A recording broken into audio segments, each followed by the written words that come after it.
Alors, aujourd'hui, nous sommes sur une lecture de Construire un feu de Jack London sur une magnifique édition de chez Les Étages. Alors, vous allez voir, je vais vous en parler, c'est un éditeur assez particulier, un éditeur français. Eh bien écoutez, avec un petit peu d'ambiance, on va en parler. Alors, il s'agit, alors déjà vous voyez deux noms, ça peut un peu paraître bizarre. Il y a Jules Stromboni, et c'est en fait le dessinateur dont vous allez voir la patte graphique qui est assez particulière. Alors là, j'ai mis un de ses dessins, un de ses dessins, wow, c'est mortuaire ça.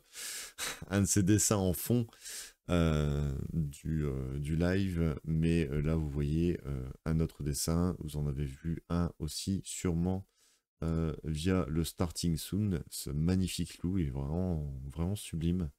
Donc voilà une patte assez étonnante. Et du coup en fait bah, c'est un livre qui m'a été offert par mon frère. Et c'est assez rigolo parce que donc l'éditeur, les Étages Éditions, c'est une maison d'édition.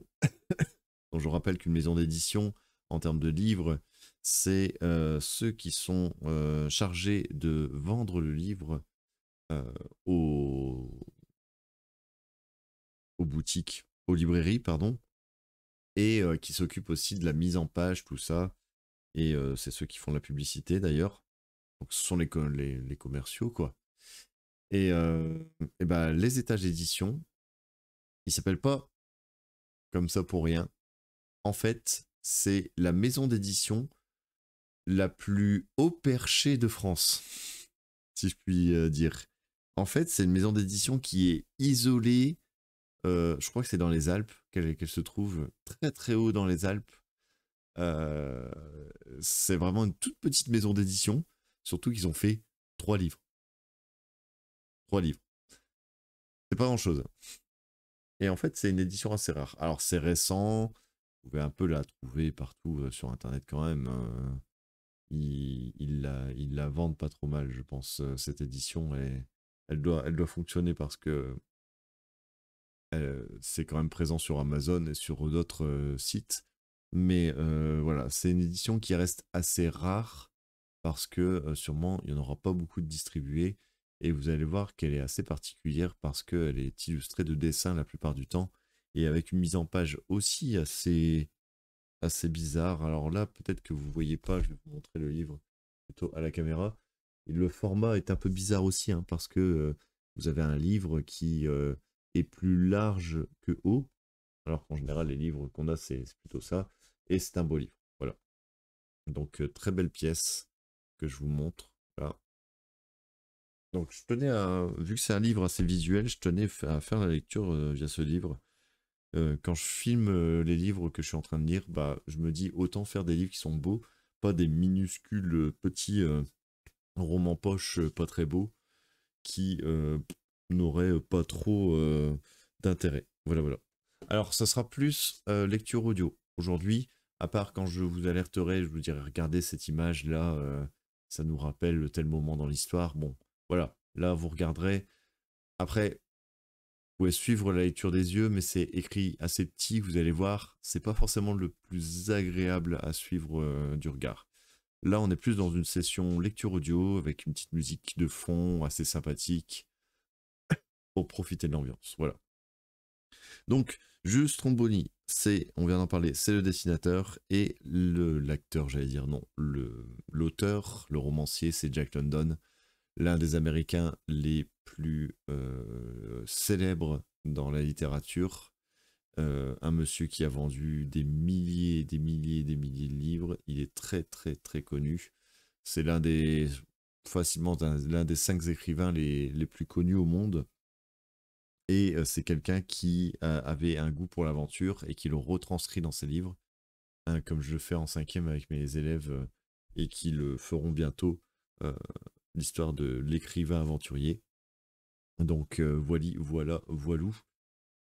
Donc on va commencer tout ça, je vais vous présenter un petit peu cette édition et on va commencer à lire tout ça et profiter un peu de l'ambiance. Alors je vous préviens de suite, j'ai déjà lu du Jack London, plusieurs livres, mais celui-là je découvre. Donc on va le découvrir ensemble. Et je me disais que ça pouvait être sympa comme expérience. Attention, je rappelle pour les élèves, il y a 2 séances aujourd'hui plus samedi matin. Si vous voulez lire samedi matin et que vous êtes sur la rediffusion, bah vous êtes au bon endroit parce qu'il faudra quand même voir la rediffusion pour si j'ai pas le temps de finir aujourd'hui. Et donc samedi matin à 10h. Et donc il y a 2 fois 2 points level up à gagner. Je vous avais dit qu'on allait faire du rattrapage et vous faire gagner des points. C'est une nouvelle. On a fait le système level up pour les nouvelles à 4 points. Donc je me suis dit, allez hop, pour la dernière du trimestre 2, je vous fais gagner 4 points en tout. 2 si vous participez pas à toute la lecture. Mais voilà, donc il y a jusqu'à 4 points à gagner, où que vous soyez, parce que là on est sur de la lecture audio. J'espère que vous entendez bien sur, sur TikTok au niveau du son. Normalement oui, ça devrait aller. N'hésitez pas à me dire si vous entendez bien sur TikTok. Et n'hésitez pas à vous manifester si vous voulez récupérer les points level up. N'hésitez pas à me dire sur TikTok notamment si vous voulez participer. Dites-le moi. Et sinon, bah, tant pis pour vous. Il y a moyen de gagner des points pour les élèves. Voilà. Donc c'est parti, construire un feu de Jack London. Hop, waouh, une page noire, alors qu'il fait assez lumineuse. Je réglerai la lumière s'il fait. Donc voilà, construire un feu. Titre assez bizarre, qui est pas super enchanteur, j'avoue, hein. Mais bon, on sait que voilà, on va être dans le froid et que ça va nous donner une ambiance assez survival. Donc on va être dans de la survie. Et coucou à Shanice qui nous rejoint aussi sur TikTok. J'espère que vous allez bien. N'hésitez pas à vous manifester hein, si vous voulez me dire je suis là pour avoir des points level up. Mais oui, bien sûr. Bon, ouais. Encore, vous voyez, répétition, il y a souvent les titres, tout ça. Ça marche, MD Ciralo. Ça marche. Bah, en fait, j'expliquais que donc juste Trombo Ni, c'est le dessinateur. Jack London, c'est romancier américain. Tu as peut-être en 6e ou en 5e fait du Jack London. Bon, j'ai dézoomé un petit peu. Si jamais les images sont grandes, je défilerai. Et donc au fur et à mesure, c'est un livre assez visuel. Donc je vous conseille de surtout profiter de l'ambiance sonore. On va faire de la lecture audio. N'hésitez pas à rester, hein, ceux qui arrivent sur TikTok, restez. Il y a juste à écouter ma voix pour la lecture et à profiter pour avoir des points level up. C'est très simple. Et donc, et ce qu'il y a à regarder, c'est quand il y a des dessins comme ça. Donc là, on est sur un paysage de montagne. Alors vous voyez, c'est un style particulier, mais j'adore. C'est vraiment noir et blanc, mais que de l'encre. Que de l'encre. Un petit peu d'effet, un petit peu, voilà, comme si avec là, mon doigt, je mettais la crasse. Là, l'encre, elle est beaucoup plus épaisse. Là, c'est diffus pour faire la plaine. Je trouve ça vachement sympa niveau ambiance. Et vous allez découvrir des très très beaux dessins. Allez, c'est parti. On y va, on commence. Pour ça, je vous avais dit, hein, ce sera surtout de l'audio. Parce que là, on... Ah non, c'est pour ça. Un gros bouton. Autofocus. Voilà. Là, on est surtout pour faire de la lecture audio parce que les écritures sont assez petites. Allez, c'est parti. Alors, est-ce que je lis à l'écran ou sur... Ouais, je vais lire à l'écran. Ça sera mieux pour moi. L'aube, ce jour-là, était froide et grise. Très grise et très froide. Lorsque l'homme, quittant le large tracé que dessinait le Yukon gelé, gravit le haut coteau qui s'élevait sur une des rives du fleuve, et où se dessinait confusément une piste étroite qui s'en allait vers l'est à travers l'épaisse futée de sapins. Alors je rappelle que c'est une traduction de Louis Postif et Paul Gruyé. C'est comment dire, une collaboration de 2 traducteurs qui sont très très forts. C'est des vieux traducteurs du début du XXe siècle. Et c'est vraiment leur travail à eux que je préfère pour lire du Jack London. Et Ils ont une écriture magnifique. Le coteau était à pic.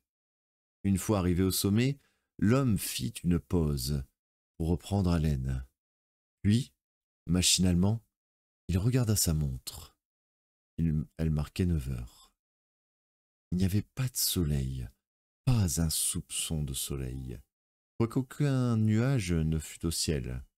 Le firmament, c'est-à-dire le ciel, mais de manière poétique, était pur, et cependant un impénétrable voile semblait s'étendre sur toute chose.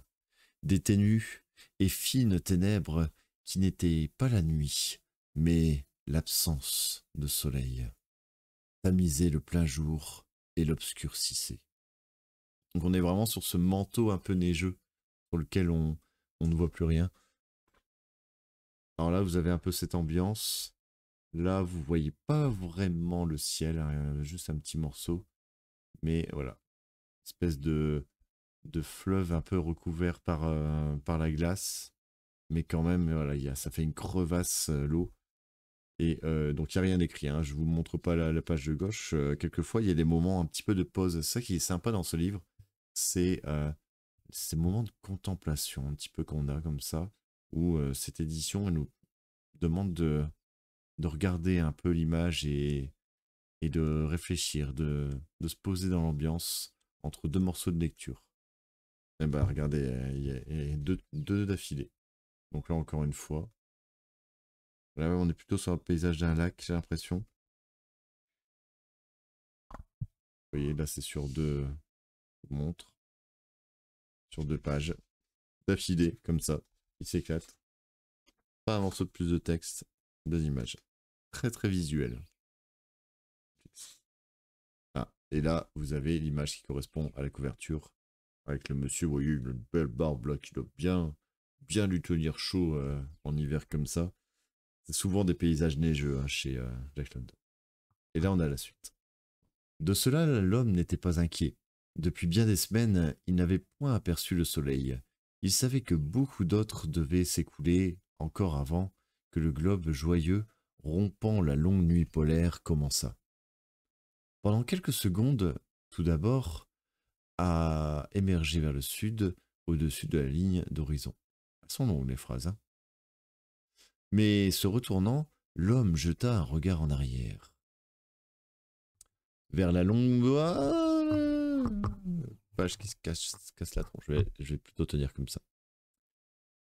Donc, se jeta un regard en arrière. Vers la longue piste qu'il venait de parcourir, en dessous de lui s'étendait le Yukon.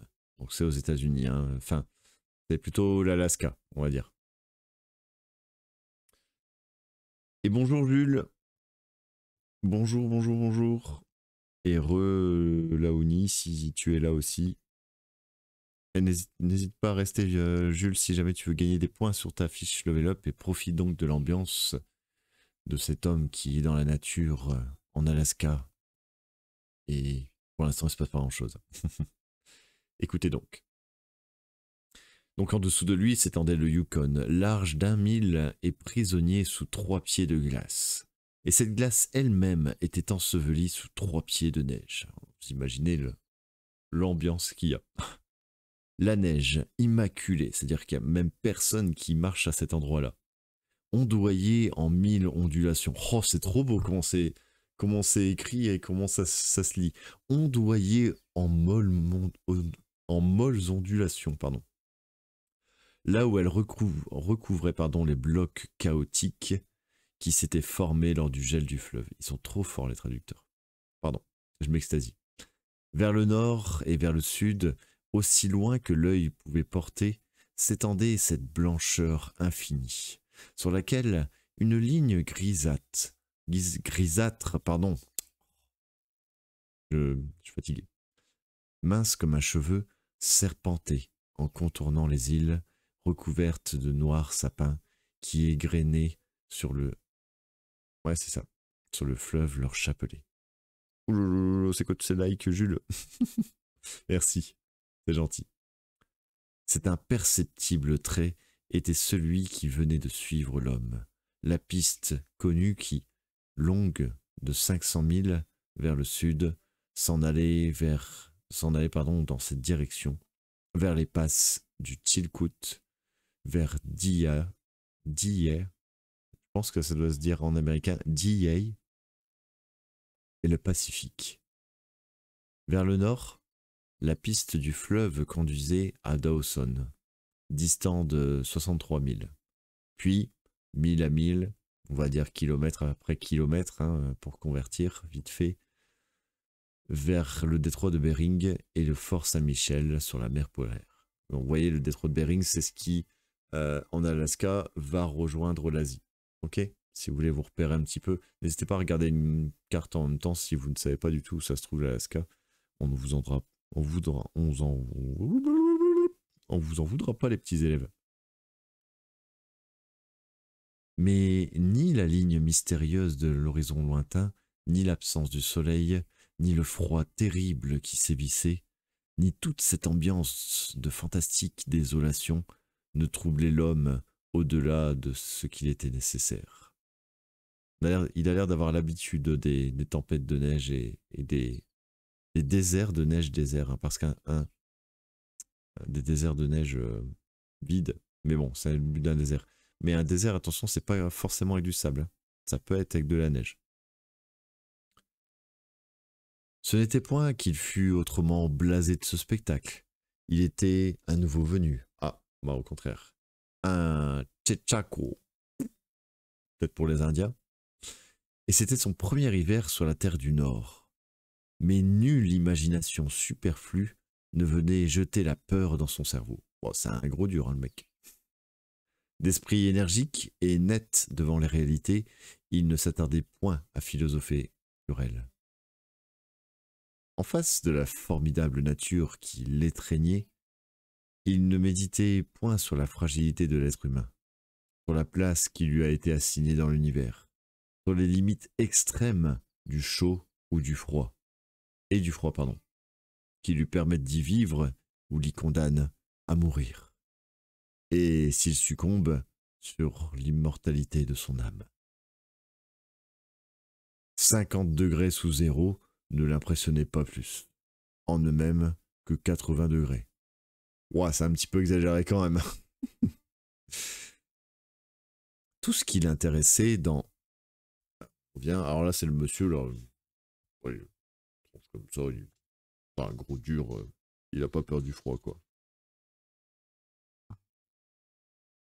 Alors, tout ce qui l'intéressait dans un pareil froid, c'est qu'il en était incommodé. La morsure du gel faisait mal, et il importait de s'en préserver en fourrant ses mains dans d'épaisses mitaines, en rabattant sur ses oreilles les pattes de sa casquette, en protégeant ses jambes et ses pieds dans des bas et dans des mocassins épais.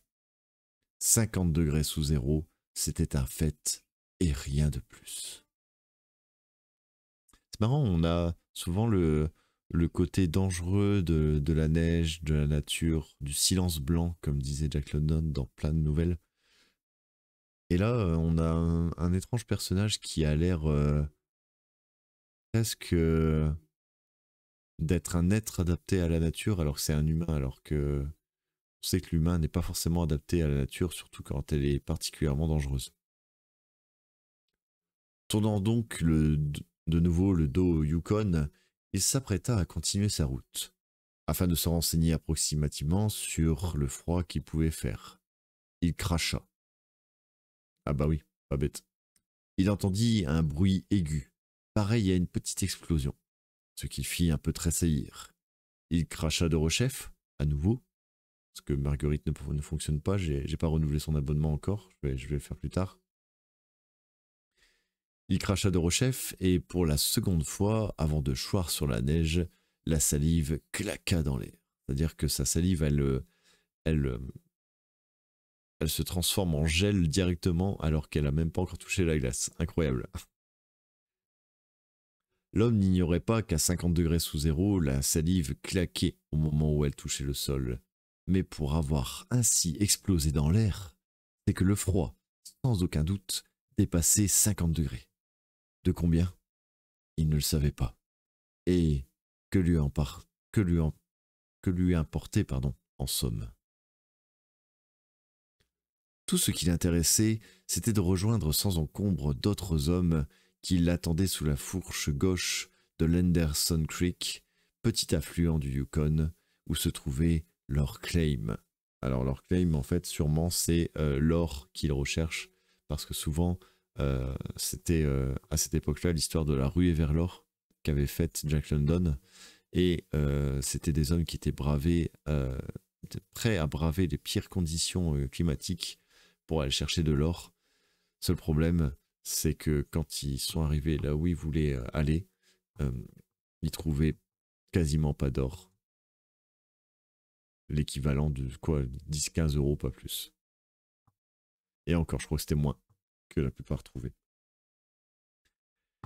Les camarades avaient directement gagné leur but par une piste de traverse, tandis que lui-même s'était détourné de son chemin, afin d'explorer la vallée du Yukon et de vérifier si les forêts de sapins de ces îles et de ces rives fourniraient au printemps prochain des rondins de taille voulue pour l'exploitation de la mine. D'après ses prévisions, il rejoindrait ses compagnons au campement vers 6 heures du soir. La nuit serait déjà tombée, mais il se retrouverait en société, un feu joyeux crépiterait et un bon souper bien chaud l'attendrait. Oh là là, bien chaud. On a envie d'activer le chauffage presque. Pour ce qui était du déjeuner, il portait sur lui le nécessaire. Il posa la main en songeant sur une grosse bosse qui faisait saillie sous son vêtement. Là, sous sa chemise, à même sa peau nue, était un paquet de biscuits enveloppés dans un mouchoir. C'était le seul moyen d'empêcher les biscuits de geler. Il se sourit à lui-même, satisfait en songeant que chacun de ces biscuits, après avoir été fendu en deux, avait été trempé dans du lard fumé, préalablement fondu, et renfermé comme un sandwich entre ces deux morceaux rapprochés, une tranche grillée de cet même excellent lard. Des biscuits au lard. En fait, il est content, il s'imagine là son petit biscuit qu'il va le manger là. Miam, miam, miam, miam. Merci à Jules pour les likes. Oh là là, il tapote comme un fou là, Jules. Il va avoir des crampes aux doigts. L'homme s'engouffra sous les grands sapins. La piste qu'il suivait était à peine tracée. Une couche de neige était tombée. Ok. Là, vous avez à nouveau un paysage qui va se faire en autofocus. Depuis le passage du dernier traîneau, il se réjouissait d'aller à pied, légèrement sans autre charge que son déjeuner dans sa chemise. Ce froid pourtant le surprenait. De sa main, sans la sortir de la mitaine, il se frotta le nez qui était gourd, puis s'assaillit de ses pommettes. Une barbe rousse abondante, je pensais qu'il avait une barbe blanche, lui encadrait tout le visage. Mais les poils drus ne protégeaient point les pommettes qui saillaient, ni le nez qui, comme un cap, se projetait en avant, agressif dans l'air glacé. Référence à Cyrano de Bergerac avec le cap? Je ne sais pas. Sur les talons de l'homme trottait un chien, un énorme husky du pays, le type de vrai chien-loup, à la robe grise, et dont ni la nature ni l'aspect ne semblaient guère différer de ceux de son frère, le loup sauvage. Ah bah, le fameux loup qui le suit. Bon, apparemment, ça a l'air d'être un chien-loup. Un petit peu comme Cro-Blanc, mais Cro-Blanc est à 75% loup, donc c'est beaucoup plus un loup. On va dire plutôt comme la mère de Cro-Blanc, de Gros-Blanc, j'allais dire. Quiché, la mère de Cro-Blanc, Quiché, elle est vraiment mi-louve, mi-chienne. 50-50. L'animal était déprimé par le froid prodigieux. Il savait que ce n'était pas là un temps pour voyager. Son instinct l'en avertissait plus sûrement que le raisonnement n'avait su le faire pour l'homme. Celui-ci eut un thermomètre, ce n'était pas, en effet, 50 degrés, ni 60, ni 70, mais 75 au-dessus du point de congélation que l'appareil eût marqué. Ah, donc l'auteur nous dit quelle est la température sur place, et alors que le héros ni son chien, aucun des deux ne le sait. Ça me paraît un peu surréaliste, les moins 75 degrés là. C'est vraiment un truc méga accablant. Ah oui, j'adore cette image. Oh, oh, oh, bah, y a peu. Donc ils entrent dans la forêt avec son chien. Ah, lui, il est bien emmitouflé là, il paraît. Je sais pas, il a quelque chose, le personnage. Et j'aime bien l'ambiance de la petite musique derrière là. C'est très sympa. J'ai pris des musiques de méditation en mode montagne un peu. Ça, je trouve que ça passe bien. Bon, voilà. Oh, les belles cette image. Qu'est-ce que c'est beau. En fait, le style est pas très précis au départ, mais pour dessiner un loup avec ses poils, waouh. Son style se va très très bien avec le fait de dessiner un loup. Donc ouais, c'est bien un chien-loup, c'est pas un loup. Il est sublime. Ouais. Vous vous rendez pas compte, mais moi j'ai le papier devant moi, là je vois le grain du papier, ça. L'imprimerie, elle est exceptionnelle. Très très belle imprimerie. Hop. Le chien ignorait tous les thermomètres. Tous des thermomètres, pardon. Sa notion du froid n'avait point la précision des calculs humains. Mais en son cerveau rudimentaire, une crainte vague naissait qui l'écrasait sous sa menace. La bête, angoissée, se glissait derrière l'homme, silencieuse, interrogeant ardemment tous ses gestes, comme si elle attendait à tout moment à le voir s'en revenir vers le dernier campement ou, s'arrêtant, chercher quelque part, un abri pour y construire un feu. C'est curieux. Oh, j'ai un coup de mou. C'est que ça, c'est quelque chose d'assez récurrent chez Jack London, le fait de rentrer dans la conscience de l'animal, notamment du loup, de penser à sa place. Mais là, on voit qu'on a un chien, un chien-loup déjà assez domestiqué, parce qu'il ne voit pas le feu comme une sorte de magie de la part des humains, alors que c'est le cas chez Cro-Blanc. Dans Cro-Blanc, il est tellement sauvage que il ne comprend pas quand il voit les hommes qui font du feu, et du coup, il les considère même comme des dieux, parce qu'il n'a jamais vu de feu. Le Yuski connaissait la nécessité du feu, justement ce que je vous disais, par un tel froid. En l'absence de la flamme bienfaisante, il eût du moins souhaité se creuser un trou dans la neige pour s'y tapir à l'abri de l'air. Son haleine congelée avait poudré à un givre blanc et cristallin ses bas joues, ses sourcils et son museau. La barbe rousse de l'homme et de ses moustaches étaient congelées aussi. Assez solidement. Waouh! Le dépôt de givre s'y transformait en un dépôt de glace, dont l'épaisseur augmentait à chaque bouffée de l'humide et tiède respiration qu'il exhalait. L'homme de plus chiquait et ah ouais, et la muselière de glace qui lui encastrait les lèvres les rendait à ce point rigides qu'il était impossible de les faire jouer et de les expectorer et pour expectorer pardon le jus de tabac, en sorte que celle-ci, mal mêlée à sa salive, ruisselait sur sa barbe en stalactites. Oui, bah oui, ça je m'en doutais. Stalactites sur la barbe, qui avait la couleur brunâtre et la dureté de l'ambre, et dont la longueur augmentait sans cesse en dessous de son menton.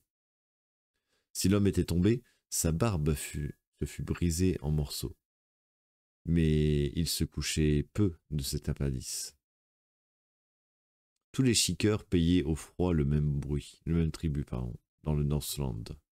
2 fois déjà, il s'était retrouvé dehors avec des sautes de froid de 50 et 60 degrés du thermomètre à l'alcool, et même phénomène s'était produit. Plusieurs milles durant, l'homme poursuivit son chemin à travers de vastes forêts plates. Il traversa ensuite un grand marécage semé de bouquets d'arbustes et arrivé Dans une vallée, il descendit jusqu'à la berge d'un petit cours d'eau. C'était l'Henderson Creek. Il consulta sa montre. 10 heures. Il savait qu'il marchait à une allure de 4 000 à l'heure, et il en conclut qu'il serait arrivé, pour 12h30, à la première fourche de la rivière, distante encore de 2000. Il décida, pour célébrer cet heureux événement, il décida que, pour célébrer cet heureux événement, il mangerait son déjeuner une fois arrivé à ce point. Nous sommes à la page 20, donc là vous avez une autre image, hein, on peut passer un petit moment comme ça à apprécier justement ce magnifique livre. N'hésitez pas à le commander, hein, pour, si jamais ça vous plaît, le commander pour soutenir cet éditeur qui, je vous rappelle, un petit éditeur, c'est pas du tout Gallimard.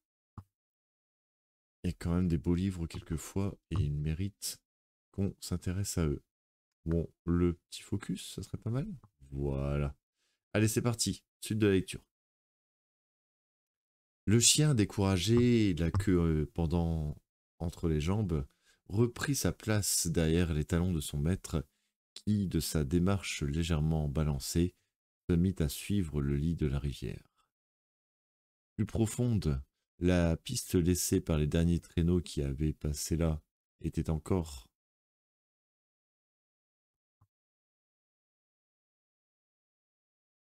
visible.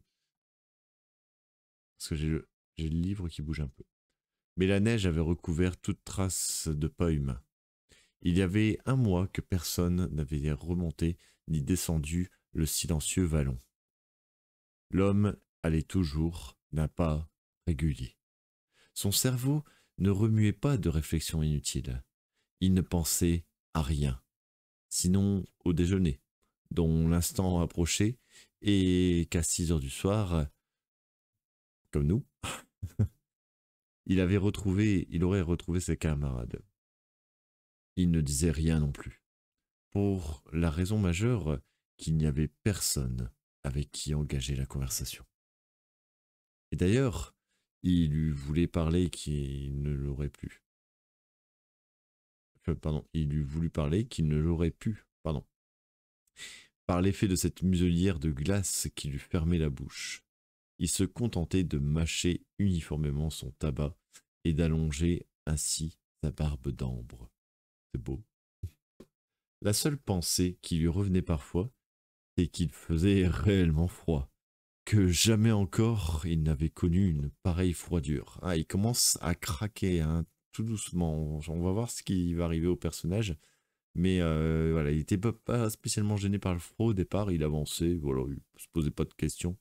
Mais il commence à se poser des questions. Tout en cheminant, il frottait automatiquement de ses mitaines tantôt une main, tantôt de l'autre, ses pommettes et son nez. Mais il avait beau frotter, la circulation ne semblait pas se rétablir. Dès qu'il cessait la friction, nez et pommettes redevenaient inertes. Il était certain maintenant, et il s'en rendait compte, qu'il avait une partie du visage gelée. Ce qui peut être très très grave, hein, et très dangereux. En même temps, à moins 75 degrés, voilà.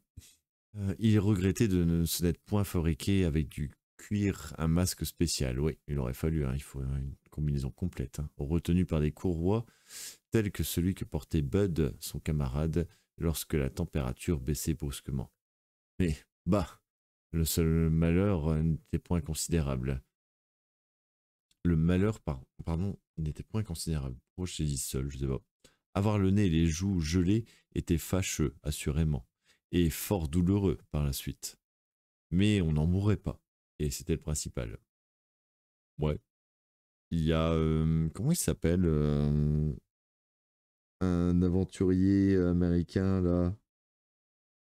Ah, il a perdu des morceaux de doigts en se promenant dans des endroits très très froids comme ça. C'est quand même dangereux. L'homme allait, et sa seule préoccupation de son cerveau indifférent était d'observer sans trêve et très attentivement la piste qu'il suivait, les crochets et les courbes de la rivière gelée, les amas de bûches entraînés par les inondations printanière et qui formaient aujourd'hui des petits monticules neigeux qu'il convenait d'éviter. Il scrutait le sol presque chaque fois avant d'y poser le pied, pardon. Il y eut un moment où il fit soudain un écart, comme un cheval qui prend peur, et où, se reculant de plusieurs pas, il contourna à distance la piste tracée. Sûrement que c'était la rivière, justement. Ah voilà, la rivière était entièrement gelée jusqu'à son lit. Il ne l'ignorait pas et savait qu'aucun cours d'eau ne saurait conserver une goutte liquide durant l'hiver arctique. Mais ça peut être dangereux parce qu'il y a quand même toujours de l'eau qui coule en dessous, et si la glace se brise, il tombe dans de l'eau extrêmement froide, et là, c'est la fin, parce que là, avec le froid qu'il fait, ça serait extrêmement dangereux. Donc par la suite, bah justement, on a une image que je vous fais défiler d'un lac gelé, vous voyez, dans ce style assez, pas gribouillé, mais raturé, on pourrait dire, d'une certaine manière. Vraiment spécial. Je sais pas si tu as, je pense que tu n'as pas pu voir, Léna, je te montre l'image du loup de tout à l'heure. En fait, c'est une version d'un livre de Jack London. Tu aurais dû lire avec moi si tu étais resté au collège. Cro-Blanc ou l'appel de la forêt. Moi, je préfère dire l'appel sauvage, c'est une meilleure traduction. Donc, je veux dire l'appel sauvage de Jack London. Là, c'est une plus petite nouvelle. Et tu as toutes des illustrations d'un monsieur comme ça qui fait à l'encre ses dessins. Et je sais pas ce que tu en penses, mais il y a ce petit côté un petit peu crasseux, mais tellement précis avec ce style, c'est magnifique. T'as peut-être déjà vu, c'est pas impossible. Et ça vient d'une maison d'édition qui est vraiment tout en haut d'une montagne presque. Et c'est la maison d'édition qui est la plus haute de France, du coup. Alors, donc là, encore une image, c'est celle que j'ai mis en fond. C'est l'image justement de l'homme et de son chien loup qui traverse la rivière gelée. Et voilà, le dessinateur s'est amusé à faire une eau qui nous a l'air presque ébouillantée d'une certaine manière, en dessous comme ça. C'est assez étonnant. Hop. On reprend la lecture. Mais il savait aussi que des sources souterraines jaillissaient en bouillonnant les flancs des collines et se frayaient leur course sous la neige, pour rejoindre sous la glace le lit de la rivière et y continuer leur chemin.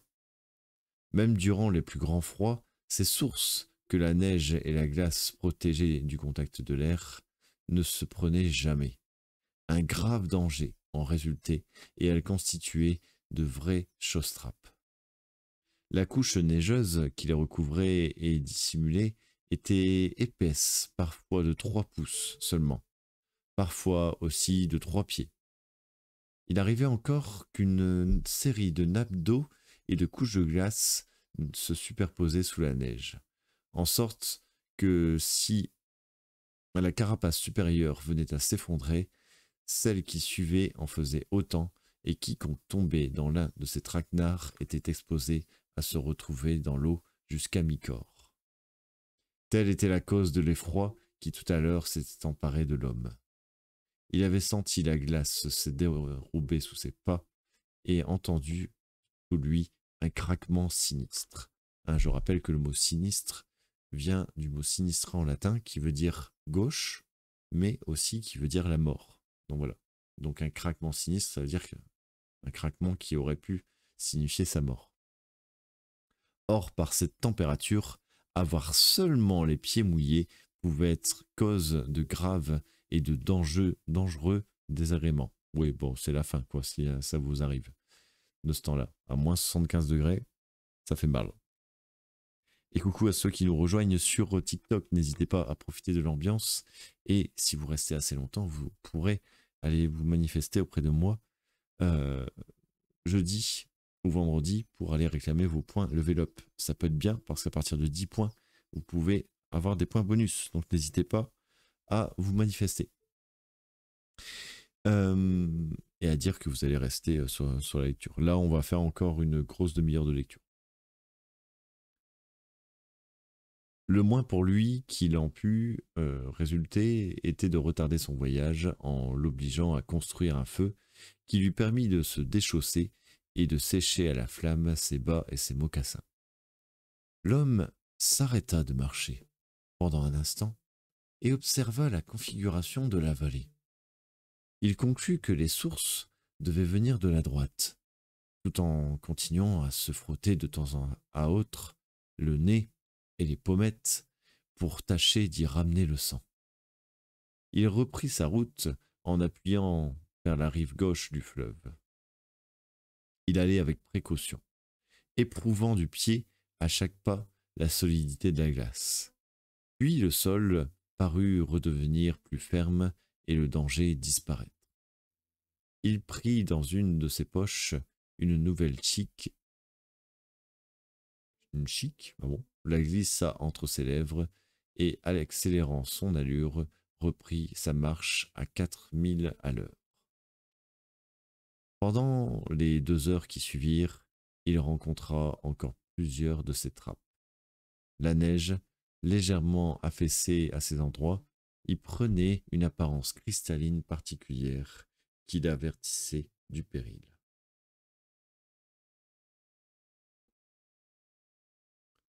Mais comme un passage lui paraissait plus particulièrement suspect, il contraignit le chien à marcher devant lui.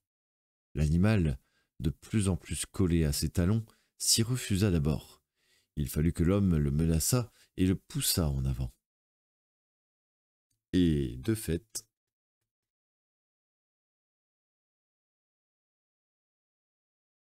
j'arrive pas à prendre la page.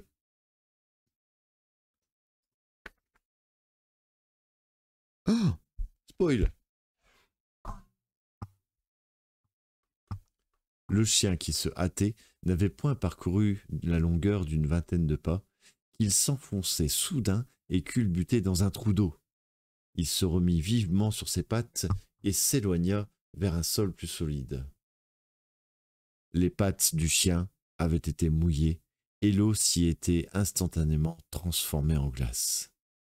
L'animal, se laissant tomber sur la neige, commença aussitôt à se lécher, puis, cette opération étant insuffisante, à enlever à coups de dents les lamelles de glace qui pendaient de tous ses poils. Pauvre petit loup! Alors justement, c'est pour ça que je disais spoil. Vous avez l'image du pauvre petit loup qui tombe dans l'eau gelée. Enfin, sous la glace, on va dire. Mais elle est quasi gelée. Et une fois qu'on en ressort, c'est encore pire.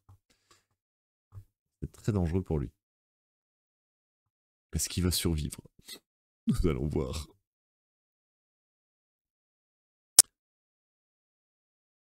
Un mystérieux instinct lui commanda d'agir ainsi. Ouais, c'est vrai qu'un loup qui mâchouille ces, ces morceaux de glace qu'il a sur les pattes, c'est pas tous les jours que ça arrive. L'homme qui savait qu'autrement la bête ne pourrait plus continuer son chemin vint à son secours. Il sortit de la mitaine de sa main droite et arracha aussi des glaçons. Il n'exposa pas ses doigts plus d'une minute à la morsure de l'air et fut stupéfait de l'engourdissement rapide dont ils étaient saisis. Oui, certes, il faisait grand froid. Il remit en hâte sa mitaine et se frappa violemment la main contre la poitrine. À midi, la clarté atteignit son apogée. Le soleil, cependant, dans sa course hivernale, était trop loin vers le sud pour pouvoir surgir à l'horizon arctique. Le ciel était toujours pur et sans nuages, et pourtant, le corps de l'homme ne projetait aucune ombre sur l'Henderson Creek.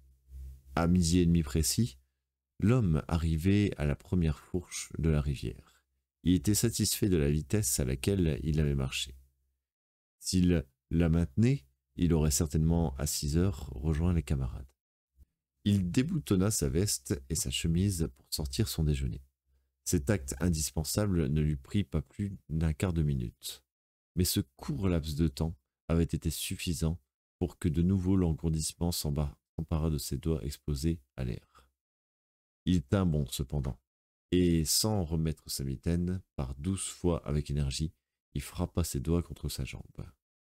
Puis il s'assit sur une souche d'arbre recouverte de neige, afin de manger. Une vive piqûre s'était tout d'abord fait sentir dans ses doigts, tandis qu'il les battait contre sa jambe. Puis cette piqûre avait cessé si brusquement qu'il s'en étonna. Les doigts étaient comme insensibles, et il n'avait pas encore réussi à porter le biscuit à ses lèvres et à y mordre. Alors ça, il faut imaginer hein, que Jack London a connu ces conditions. C'est quelque chose qu'il a vécu lui-même, et c'est pour ça qu'il les décrit avec autant de précision. Bon, là, je pense que... Regardez cette image magnifique. Donc on a le loup, là. On est sur un plan juste derrière la tête du loup, qui regarde l'homme, là, qui est de noir comme ça, avec la flamme blanche jaillissante, comme s'il était en train de brûler, mais il est juste devant. Puis lui, il a cette air là avec sa grosse barbe. Ah, c'est classe. C'est tellement classe. Ah, qu'est-ce qu'ils sont beaux les dessins. Ah, je regrette pas de vous faire cette lecture là. Il y a quelque chose, hein. Quelque chose au niveau de l'ambiance qui est assez fort. Il frappa encore ses doigts sur son mollet, à plusieurs reprises, et les renforçant dans sa mitaine, découvrit son autre main. De celle-ci, hâtivement, il leva le biscuit vers sa bouche. Mais sa bouche était close par la muselière de glace qui réunissait sa barbe à sa moustache. Et vainement il tenta de croquer dans tant soit peu de nourriture. Il avait presque oublié de construire un feu pour se dégeler.